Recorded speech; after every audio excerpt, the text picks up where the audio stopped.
네, 조국 법무부 장관 일가와 관련된 의혹의 핵심으로 지목되는 조 장관의 오촌 조카가 오늘 인천공항에서 체포돼 검찰 수사를 받고 있습니다. 조 장관 관련 수사를 놓고 법무부와 검찰의 보이지 않는 전쟁이 시작됐다는 얘기가 나오고 있는데요.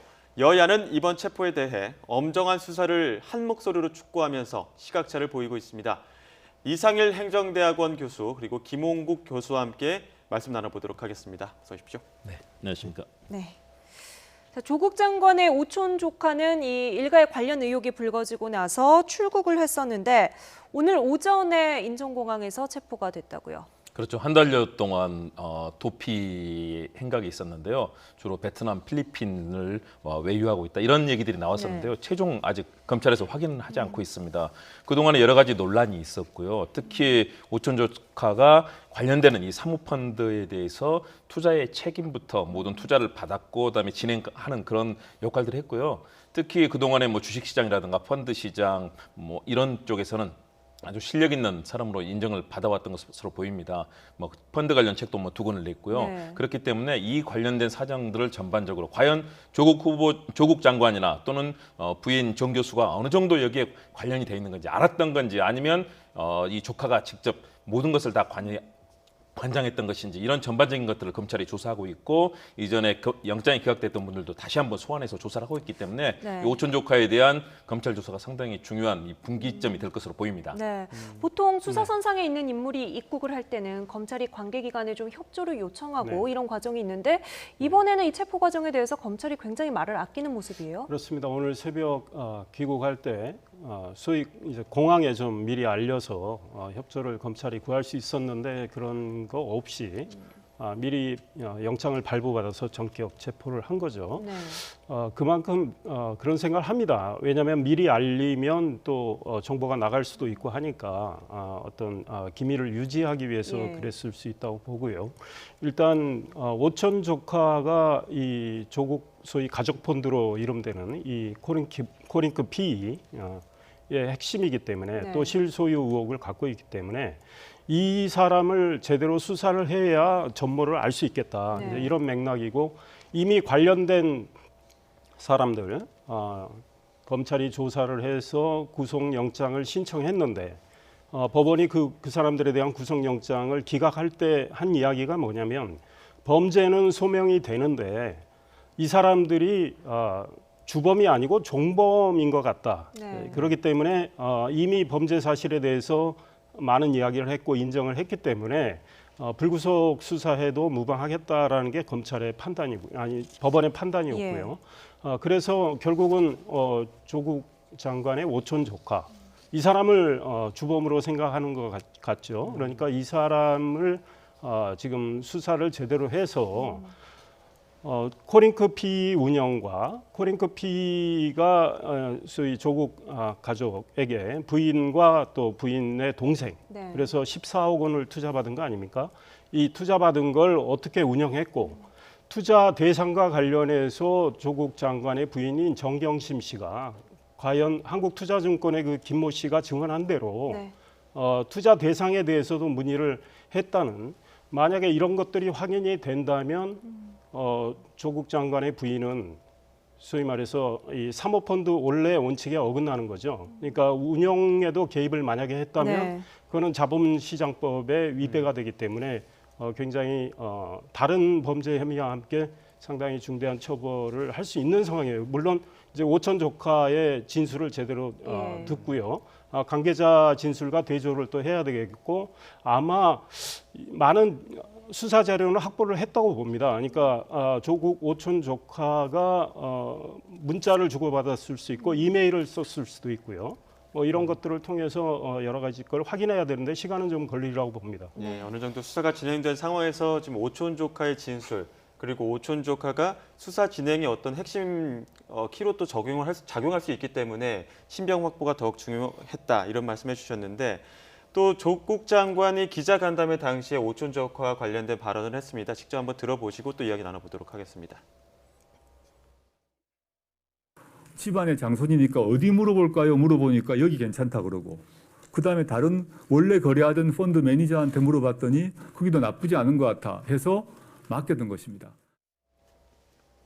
네, 조국 장관은 기자간담회 당시에 이렇게 해명을 했었는데 또 나흘 전에 오촌 조카 이 녹취록이 문제가 되기도 했습니다. 어떤 내용이었는지 또 어떤 의혹이 불거졌는지 설명을 해주시죠. 네, 일단 뭐 두 가지라고 봅니다. 예. 첫 번째는 녹취록이 나왔었습니다. 녹취록에서 관련되는 우려를 하면서 투자된 업체와의 이해 충돌의 문제와 언급이 되는 그런 네. 부분의 얘기가 있었거든요.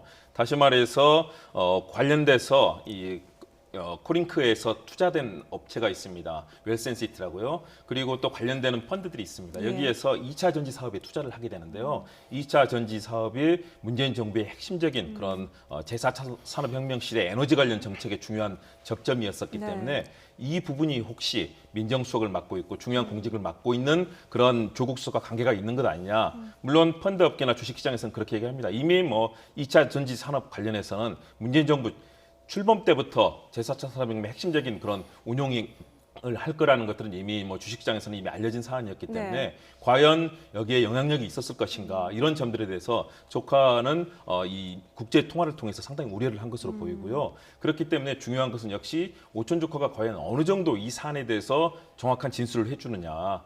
과연 조국 장관이나 또는 부인 정경심 교수가 과연 여기에 관련돼서 얘기를 한 것인지 실제 운용에 관계된 것인지 아니면은 관련된 상황에 대해서 투자를 했기 때문에 물어볼 수 있는 그런 일반적인 패턴인 것인지 그러면 운용에 관계된 것인가 아니면 일반적인 패턴의 얘기인가 이런 것들을 저는 이제 오촌 조카가 얘기를 할 거라고 보이고요. 네.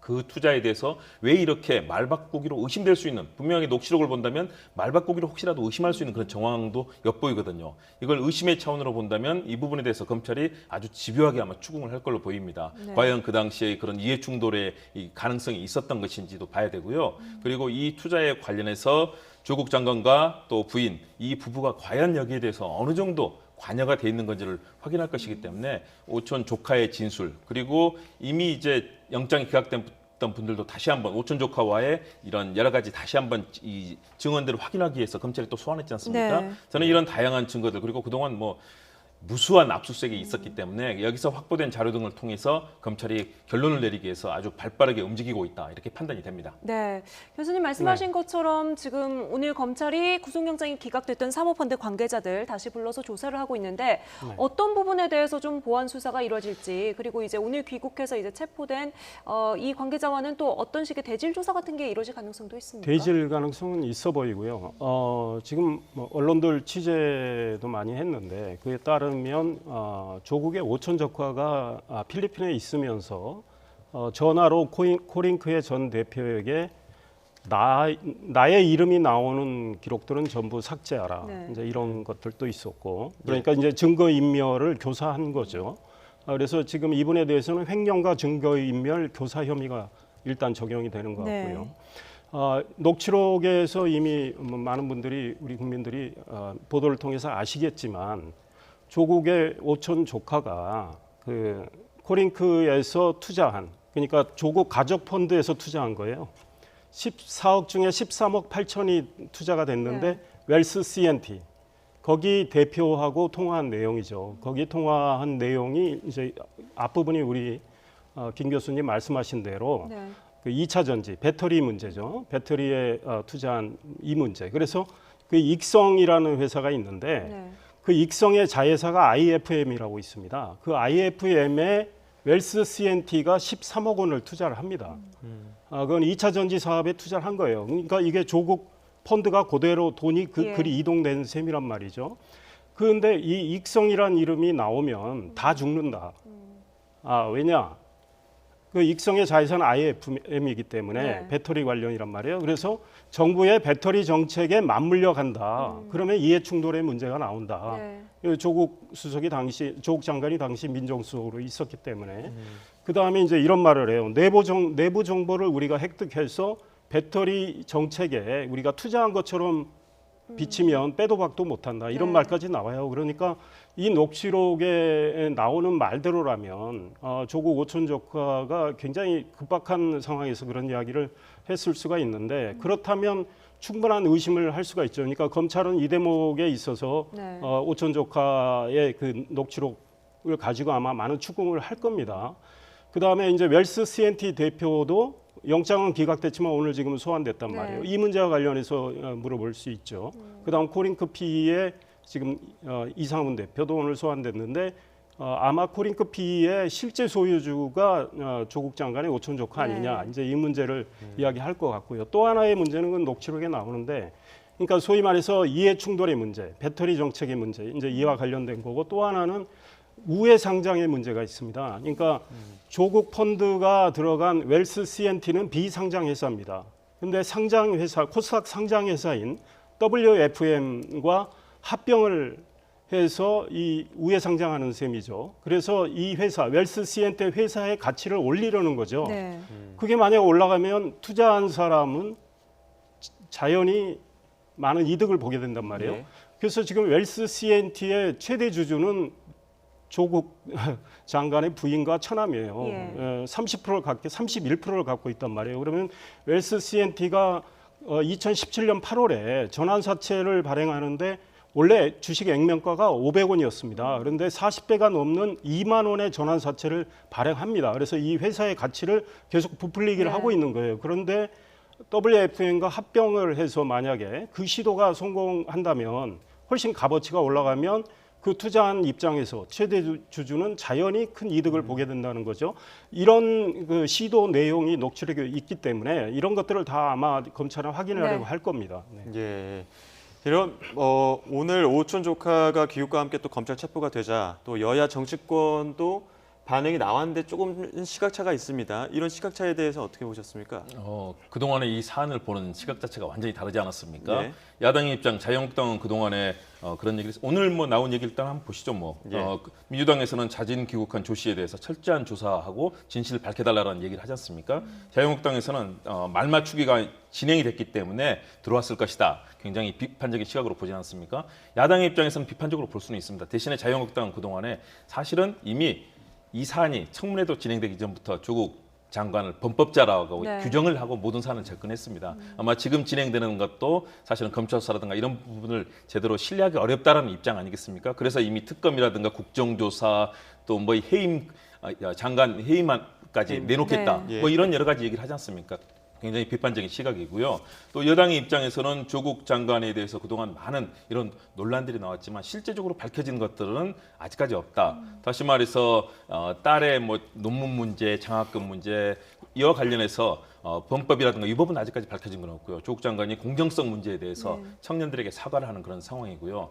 또 표창장 문제 역시 아직은 어떤 뭔가 결정적인 내용들은 나오지 않고 있는 상황이고 도리어 이를 제기했던 최 총장의 동양대 최 총장의 그런 학력 위조가 도리어 더 논란이 되고 있지 않습니까? 네. 그렇다면 아무래도 이 부분이기 때문에 민주당에서는 이런 상황에서 이제 국정감사라든가 또는 대정부 질문 정기국회가 진행되기 때문에 빠르게 민생에 좀 집중해야 된다. 반면에 야당의 입장에서는 어쨌든 이 조국 장관 관련 사태의 불씨를 끌고 가야 된다. 이런 입장에서 계속해서 이 범법자 또는 위법자로 이제 계속 아마 몰고 가는 그렇기 때문에 결국은 여야의 시각이 뚜렷하게 양분돼 있다. 대신에 결국은 이렇게 싸우는 사이에 그 무수한 15,000건이 넘는 계류 법안에 우리 국회는 계속 일 안 하고 있고 네. 국민들은 정말 민생 신경 써달라고 그러는데 이런 상황은 되지 않고 있기 때문에 여야 모두에 대해서 국민들은 아마 따가운 시각을 가지실 것 같습니다. 네, 이렇게 검찰 수사도 계속되고 있고 정치권의 논란도 여전히 진행 중입니다. 조국 법무부 장관은 이 와중에도 검찰개혁에 소명을 다하겠다.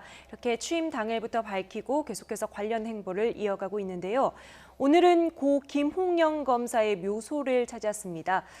상관의 괴롭힘 그리고 업무 스트레스를 호소하면서 스스로 목숨을 끊었던 분인데요. 묘소를 찾아간 것이 어떤 의미를 가지고 있는지 조국 장관의 목소리 직접 함께 들어보시죠. 고인은 상사의 인격 모독, 폭언, 갑질 등을 견디다 못해 죽음에 이르렀습니다. 부하 교육 차원이라고는 볼 수 없는 비위행위로 인해서 비극이 발생했던 것입니다. 향후에 검찰의 조직 문화, 검사 교육 및 승진 제도가 제대로 바뀌어야 한다고 생각합니다. 네, 결국 검찰을 향한 개혁의 메시지를 보낸 것으로 들리는데요. 그러니까 말 그대로 언론적으로는 틀린 말은 아니에요. 그러나 이제 본인과 관련된 지금 수사가 이루어지는 상황에서 검찰 개혁을 자꾸 강조를 하고 검찰의 어떤 승진과 교육 제도도 바꾸겠다. 이 관계 당사자가 하는 말씀이 과연 적절한지 모르겠습니다. 일종의 이제 이벤트란 말이에요. 추석 연휴에 이 본인으로 쏠린 초점을 좀 검찰 쪽으로 이렇게 쏠리게 해서 지금 저 장관 이야기도 지금 검찰에 대한 신뢰 문제를 은근히 제기하는 거란 말이에요. 그러니까 검찰에 대한 불신을 이야기하고 있는 건데 이벤트를 역시 잘하는 분 같다 이런 생각인데 지금 저렇게 이야기한 다음에 기자들은 정말 국민이 알고 싶은 건 오늘 질문들을 많이 했습니다. 네. 오촌 조카가 귀국했는데 그 사모펀드와 관련해서 어떻게 생각하느냐? 네. 부인 정경심 교수가 한국투자증권 김모 씨한테 이야기를 해서 조국 장관 집에서 PC의 하드드라이브 2개 교체했죠. PC 2대. 그때 조국 장관이 퇴근하면서 마주쳤다는 거 아닙니까? 그리고 아내를 도와줘서 고맙다는 말까지 했고 그 김 씨와 조국 장관은 과거에 밥도 한 서너 차례 먹은 사이, 네. 서로 아는 사이란 말이에요. 그러면 왜 김 씨가 왔는지 알 수도 있어요. 뭐 부인과 남편 사이에 얼마든지 이야기할 수 있고. 그래서 이 본인과 관련된 문제에 대해서 기자들이 많은 질문을 했는데 며칠 동안 지금 한마디도 안 해요. 그런데 국민들이 알고 싶어하는 건 법무장관의 가족에 지금 의혹이 많이 제기된 문제에 있어서 법무장관이 정말 진솔하게 국민들한테 이야기하는 거. 저는 그게 우선이라고 생각합니다. 네. 법무장관에게 제일 중요한 거 법을 유지하는 장관인데 정직성 아니겠습니까? 이에 대해서는 지금 아무 이야기 안 하고 청문회나 기자간담회에서 조국 당신은 후보자죠. 후보자가 이야기한 것들이 사실과 다르다고 생각되는 지점들이 지금 많이 나오고 있지 않습니까? 이에 대해서 기자들이 후속 질문을 하고 있는데 네. 답을 안 하고 있으니 무책임하다고 지적할 수 있습니다. 그다음에 동양대 이 총장 표창장과 관련해서도 조국 장관이 부인이 통화하는 걸 연결해줘서 본인이 통화를 했지 않습니까? 네. 그 총장 이야기에 따르면 뭐 조국 장관은 부인하지만 사실 총장 이야기에 따르면 이거 증거인멸 좀 해달라는 식으로 해석할 수 있는 소지가 있어요. 물론 검찰이 관련해서 동양대도 압수수색을 했고 정경심 교수 연구실도 압수수색을 했고 그 PC도 네. 한국투자증권 그분한테 시켜서 소위 반출했다가 이제 이미 제출했기 때문에 아마 PC도 분석을 하면 그 표창장 위조 문제는 검찰이 확인할 수 있을 겁니다. 이거는 우리가 기다려 봐야 되지만 이런 문제 등과 관련해서 네. 조국 장관이 정말 진실 있게 국민들한테 이야기하고 있는가 이 네. 문제 제기를 하고 싶고요. 예. 지금 조국 장관이 불법이 없다고 하는데 저는 불법이 있었다고 생각합니다. 왜냐? 조국 장관이 후보로 지명되고 나서 세금 탈루 문제가 나와서 종합소득세 3번 냈어요. 네. 민정수석 때도 안 낸 겁니다. 그 미국 같으면 작은 세금이라도 굉장히 중대한 문제예요. 이건 위법이죠. 그 다음에 서울대 교수로 있다가 서울대에 있는 PC를 집으로 가져갔잖아요. 네. 그 조국 장관 인정한 거 아닙니까? 그 공공기관에 적용되는 물품관리법 위반한 겁니다. 네. 조국 장관 그런 작은 법도 위반하면서 지금 다른 거는 뭐 모른다 안 했다 하는데 과연 믿을 수 있는지 이제 검찰 수사를 차분히 지켜보고 이제 국민이 판단해야 되겠죠. 네, 오늘 행보에 대해서는 상당히 이제 비판적으로 보시는 것 같은데 어떻습니까? 이렇게 많은 의혹과 또 이제 사퇴해야 된다는 이런 요구에도 불구하고 장관자리에 오른 것은 결국엔 검찰 개혁이라는 목표 때문이 아니겠습니까? 그렇죠. 이제 수사가 끝날 때까지 이 검찰 개혁 행보를 잠시 중단을 해야 되느냐, 일단 이거는 이거대로 별개로 밀고 가야 되느냐 이 부분에 대해서는 어떻게 생각하세요? 저는 당연히 해야 된다고 봅니다. 검찰 개혁은 정말로 대한민국 그동안의 모든 정권을 거치면서 나타났던 필수적인 요소고요. 온 국민이 요구했던 그런 시대적 과제입니다. 그리고 이번 사안을 보더라도 이제 거의 뭐 40건 정도 피의 사실 공표가 무차별적으로 검찰에서 이루어지고 있고 검찰은 부정하지만 검찰이 아니면 알 수 없는 그런 무수한 수사 관련 내용들이 나오고 있거든요. 네. 검찰이 결국은 이런 식으로 수사하고 또 강압적인 그런 여러 가지 행태들을 보였기 때문에 이제는 바꿔야 된다. 특히 과거 박근혜 이명박 정권 때 권력을 향한 해바라기성, 권력에 아부하면서 국민은 정말 도의시했던 그런 검찰이었기 때문에 바꿔야 된다는 검찰 개혁의 목소리 나온 것 아니겠습니까? 네. 그렇다면 법무장관이 왜 됐겠습니까? 이걸 하기 위해서 문재인 대통령이 결국은 야권에서 반발하고 반대하는 목소리도 있고요. 또 반대하시는 국민의 목소리를 들으면서도 임명을 했습니다. 그렇다면 검찰개혁 나서야 될 거고요. 뭐 특수부 축소라든가 뭐 그동안에 무소불위의 권력을 행사했던 특수부라든가 이런 부분 이건 당연한 과제고요. 이제 바꿔야 되는 검찰개혁의 과정들 그리고 저는 우리 이상일 교수님처럼 비판적으로 냉소적으로 보실 수도 있습니다. 그러나 또 볼 필요가 조국 장관이 살아왔던 삶에 대해서 군사 독재에 정하고 또 검찰 개혁을 위해서 또 민주주의를 위해서 살아왔던 삶은 완전히 도외시시키고 있는데 김홍영 검사 오늘 찾았지 않습니까? 물론 뭐 고향 후배고 학교 후배고 또 검사로서 그동안 정말 부당한 갑질과 상사의 그런 잘못된 행태 때문에 목숨을 끊었는데 이를 통해서 검찰 개혁을 반드시 이루겠다는 그런 각오를 보여줬고요. 지금 조국 장관이 만일의 경우 말을 한다. 예를 들어서 이 최근의 수사에 대해서 네. 곧바로 그럼 야권에서는 또 가이드라인을 줬다. 검찰 수사를 방해하고 있다라고 얘기할 거고요. 또 사실은 할 필요가 없죠. 본인이 이미 보고도 받지 않겠다고 했고 그 관련돼서는 결국 검찰이 저는 엄정하게 밝히고 있다고 봅니다. 역사상 유례없는 압수수색에 지금 그런 정말 빠른 스피드로 진행이 네. 되고 있고 또 바로 법무장관은 사실은 굉장히 중요한 전체 총괄하는 그런 자리 아니겠습니까? 그럼에도 불구하고 엄정하게 하고 있습니다. 그렇다면 저는 오늘 조국 장관이 밝힌 것처럼 정말로 제대로 검찰 개혁해서 국민들께 성과를 보여줄 때 조국 장관을 임명한 문 대통령의 뜻이나 또는 국민들이 기대하는 바가 이루어질 거다. 네. 모든 것을 비판적으로 냉소적으로 또 판단할 수 없고 또 지적을 할 필요는 있습니다. 대신에 그 흐름이 시대적인 소명이고 또 그 사람이 살아왔던 삶도 살펴볼 필요가 있다. 그리고 모든 것은 또 검찰 수사가 명확하게 밝혀줄 거라고 봅니다. 예, 검찰 수사도 그렇고 오늘 조국 장관의 행보에서 볼 수 있는 것처럼 검찰 개혁에 대한 속도도 점점 더 빨라지고 있다 보니까 이 검찰 조직과 법무부의 대립이 수면 위로 올라오는 거 아니냐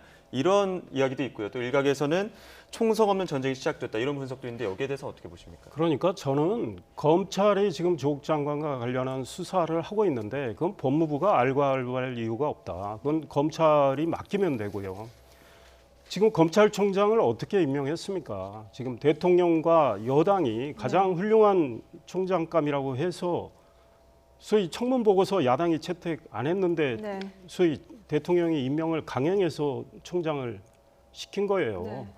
그런데 그 총장을 지금 배제하려고 조국 장관이 취임한 직후에 총장을 뺀 채 별도 수사부를 만들어서 하자. 이런 태도들이 과연 올바른 겁니까? 조국 장관 장관이 본인은 아니라 몰랐다고 법무부에서. 주장을 하는데 네. 글쎄요. 장관 밑에 차관이 이야기하고 또 검찰의 인사권을 가진 법무부의 검찰국장이 또 이야기를 했는데 글쎄 장관이 몰랐다. 문재인 대통령 기록관을 별도로 만드는데 국무회의에서 예산 다 짜가지고 통과하고 1년 전부터 추진해 왔고 청와대에 보고한 문건까지 나왔는데 대통령은 몰랐다. 불같이 화를 내셨다 하는 거하고 비슷한 것 같아요. 그런데 조국 장관과 관련된 검찰의 수사 정말 엄정하게 이루어져서 국민들이 굉장히 많은 지금 관심을 갖고 있고 이런 것들이 그리고 관련된 의혹들이 제대로 다 소명이 돼야 된다. 그러니까 법무부는 자기 할 일을 하면 되고요. 그다음에 검찰개혁, 사법개혁은 관련 법안이 이미 우리 국민들 다 아시잖아요. 패스트 트랙 태워가지고 국회로 넘어갔어요. 조국 장관이 할 수 있는 거 별로 없어요. 법무부의 입장 이미 다 정해져 있습니다. 네. 결국은 이제 국회의 시간이에요. 국회에서 여야가 소위 토의하고 협상을 해서 처리할 문제입니다.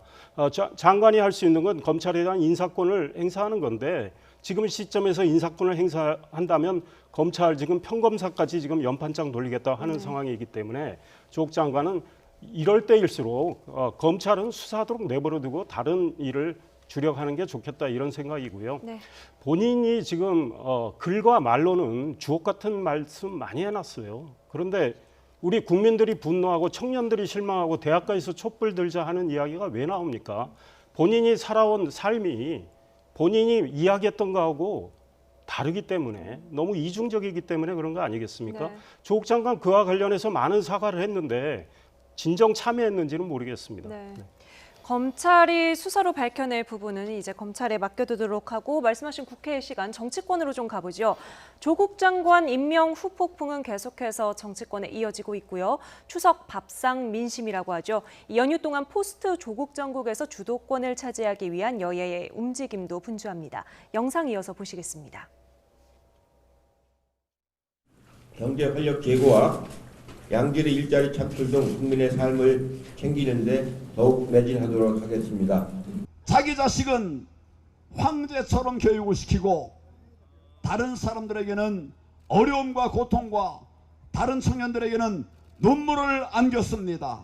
조국 장관의 임명을 철회해 주십시오. 분노한 국민의 마음을 추스리고 진정한 국가 개혁을 이뤄갈 수 있는 방법은 그 길뿐입니다. 네, 지금 여당에서는 이제 좀 민생 이야기를 하고 싶어하는 것 같고 자유한국당과 바른미래당은 계속해서 조국 장관 이야기를 하고 싶어하는 것 같습니다. 어떻게 보셨어요? 네, 민주당 입장에서는 아무래도 역시 내년 총선까지 기간 동안에 민생의 성과를 내고 또 국민들께 평가를 받고 싶고 문재인 정부의 계획을 성공 싶은 게 여당의 입장 아니겠습니까? 그렇기 때문에 발빠르게 움직이고 싶고 9월 정기국회를 좀 생산적으로 법안도 통과시키고 싶다 이런 이 각오를 국민들께 계속 말씀드리는 거고요. 여당의 당연한 입장일 테고요. 또 야당의 입장에서는 이것을 계속 끌고 가고 싶은 입장이죠. 조국 장관 관련 사태가 어쨌든 청년층의 불공정 문제. 저도 사실 이번 과정을 겪으면서 조국 장관이 했던 과거의 말과 분명히 보였던 본인의 안이함과 불철저함, 사과는 했지만 저도 실망한 측면이 있습니다. 네. 아마 그런 국민들의 비판을 여러 가지 좀 더 불을 붙이고 싶은 야당의 입장이 있을 텐데요. 야당도 저는 그래서 더욱더 혁신해야 된다. 나경원 의원의 아들 문제, 지금 논문 저자 등록 이 문제는 나경원 의원이 직접 청탁을 한 문제거든요. 조국 장관 이 건보다 엄청나게 중요한 사안이고요. 황교안 대표 과거에 정관예우로 매달 1억씩 받았습니다.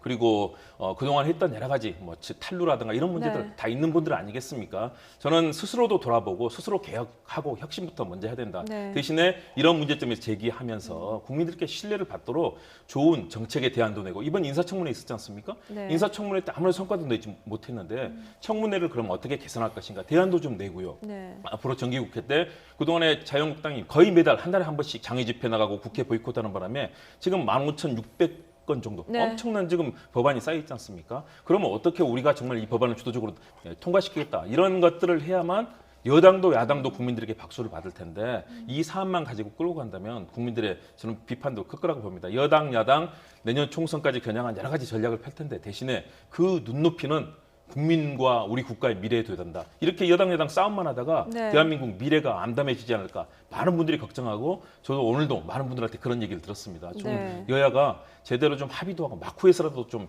뭔가 협상해가지고 성과를 만들어내야 되는 것 아닌가. 이렇게 모든 사안마다 대립하고 싸우다가 대한민국의 미래를 만들지 못한다. 걱정들을 많이 하십니다. 네, 그러니까 조국 장관 그 인사청문회 과정에서 나온 의혹들을 가지고 이제 야당의 공격은 계속될 것 같고 이제 반대쪽에서도 역공의 개념이랄까요? 말씀하신 것처럼 나경원 원내대표라든지 이런 문제들을 계속 꺼내고 있거든요. 앞으로 정기국회는 그럼 어떤 법안들 좀 남아 있는데 어떻게 좀 네. 진행을 지금 예상해야 될까요? 정기국회는 정상 가동하기로 여야가 합의를 했습니다. 이미 청문회 일정 잡을 때 추석 연휴가 끝나면 소위 말해서 대정부 질문 시작하고 대표 연설하고 그다음에 국정감사는 9월 말부터 10월 초에 하고 그러니까 국회는 정상 가동하면서 한국당과 바른미래당은 장애 집회를 주말에 하겠다는 거 아닙니까? 그걸 가지고 민생을 발목 잡는다고 하는 건 여당의 소위 말해서 지나친 비판인 것 같고요. 네. 민생 이야기 하자면 정말 여당 책임의식 느껴야죠. 지금 이번 추석 때 아마 많은 분들 느꼈을 거예요. 옛날보다 훨씬 고달파졌다. 특히 자영업 하시는 분들, 그다음에 우리 청년들, 일자리가 사라지고 소득이 줄고 아르바이트 자리 없어지고 굉장히 많은 통계로도 나오지 않습니까? 우리 지금 제조업 일자리가 19개월 연속 줄고 있습니다. 30대, 40대 일자리가 1년 이상 줄고 있습니다. 늘어나는 일자리는 정부가 세금 투입을 해가지고 단기 알바 어르신들 60대 이상 일자리 아닙니까? 지난달에 일자리가 45만 늘었다고 정부가 자랑하고 있죠. 작년 대비거든요. 작년 8월에 3,000명 늘어났거든요. 그러니까 일자리가 많이 죽었던 상황에 대비해서 45만 늘어났어요. 그런데 그 일자리 어떤 겁니까? 39만 명의 일자리가 늘어난 것이 60대 이상이에요. 그러면 어르신 일자리가 어떤 겁니까? 단기 아르바이트 비슷한 소위 용돈 드리기 일자리 아닙니까? 그렇다면 계속 사라지고 있는 제조업 일자리를 어떻게 일으켜 세울 건지 우리 경제의 핵심인 30, 40 세대의 일자리를 어떻게 더 만들어 나갈 건지 지금 계속 줄고 있는데 이거 어떻게 브레이크를 걸 건지 이거 여당이 책임져야 할 문제예요. 민생 네. 문제를. 그러니까 여당이 민생과 관련한 것들은 소위 좋은 법안들을 야당하고 협의해서 계속 처리를 하면 돼요. 이제 이런 문제는 정기국회에서 앞으로 해나가야 되겠지만 행정규제 대통령이 계속 안 하자고 했지만 실제로 지금 여당이 막아서 안 되는 것들이 너무나 많지 않습니까? 그리고 과거 정부에서 했던 서비스 발전 기본법 그거 여당이 반대해서 안 됐던 걸 지금도 여당 때문에 못 하고 있는 거 아닙니까? 그래서 민생 여당 정말 책임의식 가져야 되고 네. 저는 이제 야당은 장애투쟁 얼마든지 주말에 하는 거 좋다.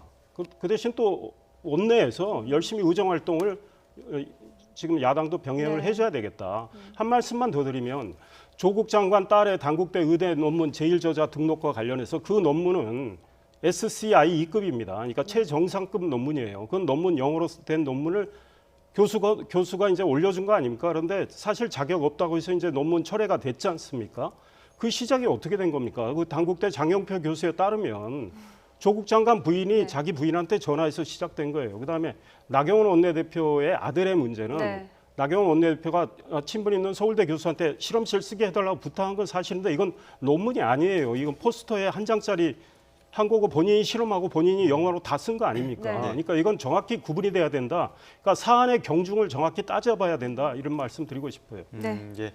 또 한편으로는 이 조국 법무부 장관 임명 이후에 자유한국당과 바른미래당이 좀 가까워지는 모습도 보였는데 이렇게 되자 조국발 정계 개편이 이루어지는 거 아니냐 이런 관측도 나오고 있습니다. 영상 한번 보시고 또 이야기 나눠보도록 하겠습니다. 문재인의 정권의 이러한 부정의함에 대해서 반대하는 세력들이 함께하는 부분에 대해서는 같이 모색하고 야권이 함께한다는 그런 의미입니다. 임명을 처리하고 이걸 원점으로 돌리는 그 일에는 저는 시민들 또 정당들 누구라도 협조할 수 있다고 생각합니다.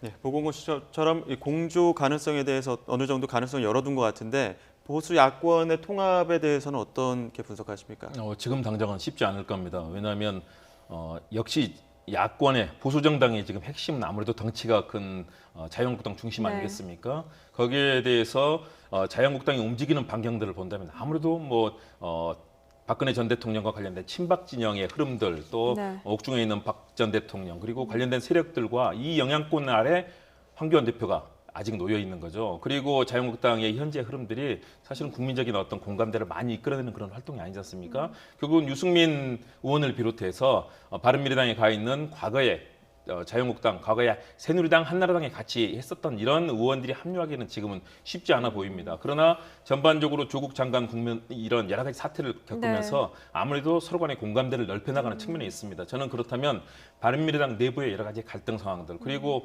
결국은 이번에 정개특위에서 결국은 패스트트랙 태움 법안들 그렇다면 소수 정당들, 제3정당들이 약진할 수 있는 길이 생기거든요. 만일의 경우 이제 통과가 된다면요. 그랬을 경우에 생기는 여러 가지 변수들 그리고 여당의 이런 움직임들 이런 것들이 다 결합이 되면서 야권의 아마 그런 통합의 움직임도 일단은 목소리는 높아질 거다. 대신에 바로 현실화하기는 쉽지 않아 보이고요. 특히 황교안 대표가 아무래도 친박 진영의 지지를 받고 그 영향권 안에 있기 때문에 이런 부분에 있어서 유승민 대표랑 같이 이 틀들을 만들어 나가는 것 쉽지 않다. 또 손학규 대표도 굉장히 이 반대되는 목소리, 결은 일견 같으면서도 또 반대 목소리를 내고 있지 않습니까? 결국은 야권, 민주평화당과 대한정치연대라든가 이런 다양한 세력들의 이 합종 연행의 과정들, 또 여권과의 관계 속에서 저는 이루어질 거라고 보고요. 그 과정에서 자유한국당이 보수로서 합리적이고 정말 국민들의 목소리를 반영하는 보수로 거듭나지 않는다면 좀 이 길이 좀 쉽진 않아 보인다. 보수의 빅텐트론을 많이 주장하는 목소리들, 특히 보수의 이론가들이 그런 얘기를 많이 하는데요. 현실화하기는 쉽지 않은데 만일의 경우 연말 거치면서 총선적으로 본격화된다면 그 가능성은 일단은 열려는 있다고 봐야 될 것 같습니다. 총선을 조금 더 중점적으로 놓고 보면 어떻게 분석하세요? 그러니까 결국은 선거는 제일 중요한 것이 선거 구도라고 그러는 거거든요. 그러니까 지금 야권은 분열돼 있는 상황 아닙니까? 보수의 경우는 특히 지금 3개 정당으로 분열돼 있단 말이죠. 정당에 크고 작음은 있어도 그렇다면 보수의 고민은 결국은 1대1 선거 구도를 만들어야 되는 거 아니겠느냐. 지금 정의당이라는 작은 정당은 있지만 정의당은 민주당하고 선거 연대를 해서 사실 좌파 연대 충분히 할 수 있기 때문에 그렇다면 중도 우파가 소위 말해서 아주 큰 덩치의 대통합을 해야 되는 거 아니겠느냐. 네네. 이런 문제의식은 갖고 있어요. 그런데 우리 김 교수님 말씀대로 지금 당장 이게 활발히 이루어지는 상황은 아니고 네.